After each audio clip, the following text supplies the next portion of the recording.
नाज़रीन, अवामी न्यूज़ में ख़बरनि जो सिलसिलो जारी है। इन वक्त असीं तव्हांखे कंबर में ख़बर ॾींदा हलूं त कंबर भरिसां ॻोठ ठोड़ी बाज़ार में डॉक्टरनि जी नाअहली सबबि हिकु अफ़सोसनाक वाक़ियो पेश आयो आहे। ॻोठ ठोड़ी बाज़ार में PPHI सरकारी अस्पताल में हिकु पोरियत जी घरवारी सां वाक़ियो पेश आयो आहे। सुबुह जो एमरजेंसी डिलीवरी केस में ॻोठाणे अस्पताल आया हुआ, जिते हिन लेडी डॉक्टर खे चयो त असांजो मरीज़ तकलीफ़ में असांजी मदद कयो। लेडी डॉक्टराणी सूरठ बुरड़ो हिननि मिसकिननि खे चयो असां मसरूफ़ आहियूं, तव्हां इंतज़ारु करियो। पोरियत लेडी डॉक्टर जे चवण ते इंतजार 3 कलाक इंतजार कयो, पर डॉक्टर पोरियत जी घरवारी ॾांहुं ध्यानु न ॾिनो, जंहिं सबबि पोरियत जी घरवारी जो ॿार ज़ियान थी वियो आहे। पोरियत अहमद तुनियो अवामी न्यूज़ सां ॻाल्हाईंदे चयो त असां सां इंसाफ़ कयो वञे, अहिड़े डॉक्टरनि जे ख़िलाफ़ सख़्त कानूनी कार्रवाई करे हिननि खे हटायो वञे। एतिरे हूं त चवनि था नॉर्मल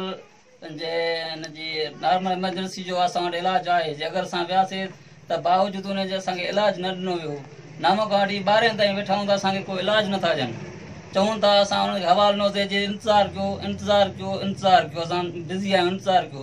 जेके वॾा वॾा बाला ऑफिसर आहिनि, असांजी अरबाब रहीम, इमरान खान या DM कंबर वारो, इनखे सभिनी खे अर्ज़दा कयूं।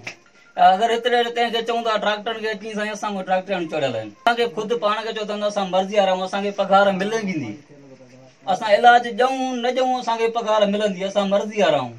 मर्ज़ी वारा आहियूं त पोइ हिते छो रहिया पिया आहिनि, बस घर में भी पोते भी पगार। मज़ीद खबरों और तफसीलात के लिए विजिट करें हमारी वेबसाइट www.awamiNewsHD.com।